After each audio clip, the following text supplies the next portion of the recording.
Attention Washington Commanders Nation, if you think the NFC East already has an owner, get ready to change your mind right now. Today I'm going to reveal the 4 secret strategies that the Commanders will use to crush the Philadelphia Eagles and take back our crown. But what will really blow your mind is the behind-the-scenes maneuvering. There's a brilliant and quiet trade on the table with the Jaguars involving one of our defensive giants. And what's coming in return could change our draft forever. I'm going to show you who it is and how it's going to happen shortly. Furthermore, history is about to repeat itself.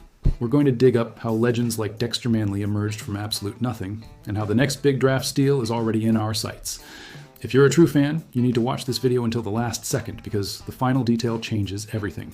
And, of course, don't forget to leave a like. It's just one click and helps me a lot. The Washington Commanders used to reign supreme in the NFC East as the team to beat, but like most franchises that reach the top, they eventually hit a low point. For Washington, the last few years have been a slow climb back into contention. As a fan who follows every move, I know we are close to reclaiming our rightful place in the division. Fans began to see this turnaround in 2024 when rookie quarterback Jayden Daniels led the team to its first NFC Championship appearance since the 1991 season. But just like back then, there's still a team in the way of fully reclaiming the top, and that team is the Philadelphia Eagles. Now, with a revamped roster and key players recovering from injuries, the Commanders are positioned to try once again to reach the top. The Eagles are still the heavyweights of the division, but they are not unbeatable, and with their weaknesses beginning to show, this gives Washington a real opportunity to take back control of the NFC East. It all starts with protecting Jayden Daniels. The biggest concern is not only facing the Eagles' defense, but ensuring that Daniels stays healthy throughout the season. After a 2025 season filled with injuries that kept him off the field, keeping him upright is the organization's top priority. With the draft approaching, speculation is that General Manager Adam Peters will use the 7th pick to bolster the offensive line or acquire another receiver. Either way, the goal is straightforward. Limit the hits Daniels takes. Ensuring he has a clean pocket against one of the strongest defensive lines in the league is essential for success. From there, Washington needs to take advantage of the Eagles' newly formed secondary. Philadelphia made aggressive signings this offseason, bringing in Rick Woolen and Jonathan Jones to bolster the defense. Chemistry in the secondary doesn't happen overnight, and that's where Washington can strike hard. With Terry McLaurin and potentially another big-bodied target, the Commanders can challenge that group early on with deep passes. Forcing the Eagles to communicate under pressure is a viable strategy. There's also an opportunity to capitalize on what's happening internally in Philadelphia. Questions have arisen about Jalen Hurts and his adjustment to a scenario with constant changes in offensive coordinators. Additionally, there are rumors of a trade involving A.J. Brown that could create tension. If there's any tension in the Eagles' locker room, Washington needs to take advantage of that aggressively. Quinn's defense should exploit this situation, shutting down easy passes and forcing Hurts to make tougher reads.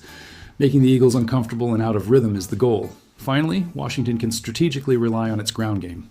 The team finished 2025 with one of the best rushing performances in franchise history. With a strong rotation of running backs, it can completely control the pace of the game. If Washington can dominate possession and allow Daniels to act as a dual threat, it will be in a position to dictate the game's tempo. Ultimately, the path back to the top of the NFC East still goes through Philadelphia. But this time, the gap is not as wide as it used to be. If the Commanders can stay healthy and capitalize on the opportunities that arise, this could finally be the year they reclaim the division crown that belongs to us. And now, get ready for the brilliant trade. You will discover how the Commanders can offload Payne in an absolutely perfect negotiation with the Jacksonville Jaguars. In the latest proposed scenario, the Washington Commanders would trade Payne for more picks in the 2026 NFL Draft, which would be a significant win for Adam Peters. This trade would cleverly seize the opportunity from the Jacksonville Jaguars. With 2 weeks to go before the NFL Draft, the Washington Commanders currently have only 6 picks available. There are rumors that the team could trade its draft position to acquire more picks, but there is another, even better possibility. There are still many negotiations to be made before the draft starts, including signing free agents or even making a trade. The latest article from Fox Sports suggests that the Commanders trade Payne to an AFC team. The proposal is absolutely irresistible for the Washington organization. Ralph Vacchiano, a senior columnist for Fox Sports specializing in the NFL, wrote an article about the trades each AFC team needs to make. The Washington Commanders were one of the teams targeted by the Jacksonville Jaguars, with defensive tackle Payne as a potential trade target. Vacchiano proposes that the Washington Commanders send Payne in exchange for a 3rd-round pick, 88th overall, and a 4th-round pick, 124th overall, from the Jaguars. This is the perfect trade package for the Commanders, and a trade they should definitely make if possible. Payne had 11.5 sacks in 2022 and seemed to be one of the best defensive tackles in the league. wrote Vacchiano. Since then, playing against weak defenses like Washington's, he has accumulated just 11 sacks in 3 seasons. But he is only 29 years old and his potential remains high, making it worth the risk for the Jaguars. Payne would give the team the interior pressure on the quarterback that was so lacking last season.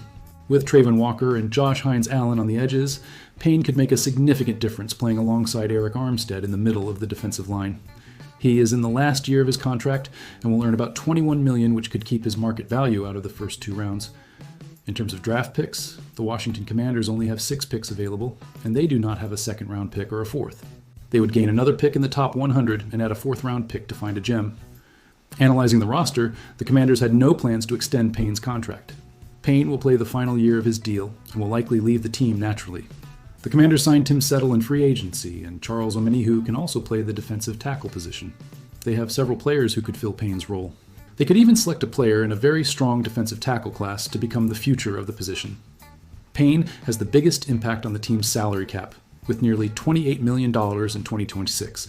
His performance does not justify that value in any way.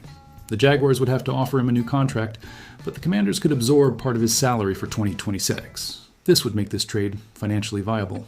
He is still only 28 years old, and a change of scenery could help him become productive again. The Commanders hosted defensive tackle Caden McDonald for a visit among the top 30 prospects. They could select him in the draft if they trade down in the first round. He would be an immediate replacement for Payne as a rookie. And now, to close with a story, you will understand what the biggest steals of the late rounds in Commanders history were, including legends that marked an era. There have been many legendary players who made their way through the Washington Commanders organization over the years.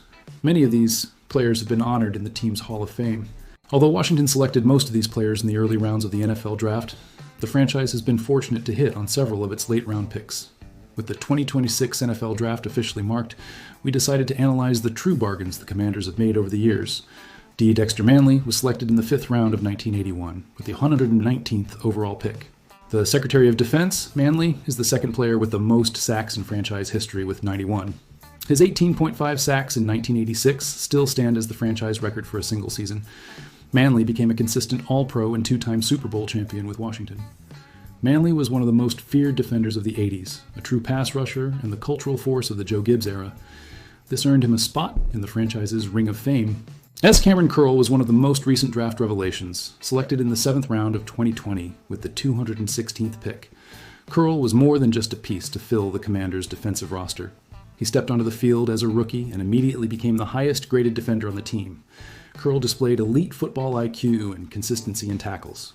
Starting in 11 games as a rookie, he remained a defensive pillar in the team's backfield for 4 seasons, before signing with the Rams, who also just rewarded him with a 3-year contract extension worth $36 million. QB Mark Rypien was selected in the 6th round of 1986 with the 146th overall pick. After spending 2 seasons on the bench following his selection, Rypien got his chance in 1991. He took over the starting role that year, leading the most dominant team in franchise history. This also coincided with the best individual season of a Washington quarterback. Rypien would go on to be named Super Bowl MVP, solidifying his status as a true bargain. R.B. Alfred Morris was selected in the 6th round of the 2012 draft, with the 173rd overall pick. Morris defied all expectations early on, winning the starting running back position during training camp. He hasn't looked back since. Quickly becoming one of the most productive running backs almost overnight, Morris rushed for over 1,600 yards and 13 touchdowns. Breaking the team's single-season rushing record, his rookie performance helped Washington win the NFC title. He followed that up with 2 more seasons of over 1,000 yards and 2 Pro Bowl selections, a true fan favorite that marked an era.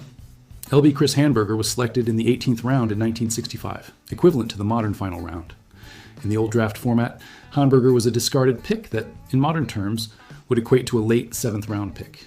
Hanburger was a true diamond in the rough, being the team's defensive heart for 14 seasons. He participated in 9 Pro Bowls and became a Hall of Fame member. LB Monty Coleman was selected in the 11th round in 1979, equivalent to the modern 7th round. Coleman was taken at the 289th overall pick, coming from the University of Central Arkansas. While most players chosen here failed to make the roster, Coleman defied the odds. Playing in Washington for 16 seasons and 215 games, second only to Darrell Green, Coleman won 3 Super Bowls. He was the most versatile linebacker I've ever seen, helping to define the position with longevity and loyalty to the franchise. The history of the Commanders is filled with examples of how the draft can be unpredictable and how players selected in the late rounds can become legends. These examples show that it doesn't matter in which round you are selected. What matters is your hard work and dedication. Dexter Manley proved that a fifth-round player could become one of the best pass rushers in history. His legacy continues to inspire generations of defenders who wear the Commanders jersey. His aggressive mindset and passion for the game made him an eternal idol. Alfred Morris is another perfect example of how a sixth-round player can come in and dominate immediately. His ability to run the ball and his field vision made him one of the most productive running backs of the modern era of the Commanders. Mark Rypien showed that a sixth-round quarterback could win a Super Bowl and be named MVP. His story is inspiring for all quarterbacks who are underrated in the draft. He proved that the size of the heart is more important than the size of the body. As a Commanders fan, I'm hopeful that Adam Peters continues to find these gems in the late rounds. His approach to the draft has been impressive so far. I hope he maintains this philosophy in 2026 and beyond. So, fan, after discovering the 4 ways the Commanders can finally dethrone the Eagles and reclaim the NFC East, understanding how the Commanders can get rid of pain in a brilliant trade with the Jacksonville Jaguars receiving 3rd and 4th round picks, and knowing what the greatest steals in the late rounds in franchise history were, which of these situations makes you the most hopeful? Do you believe the Commanders can actually defeat the Eagles in 2026? Or are we still a few years away from reclaiming the division?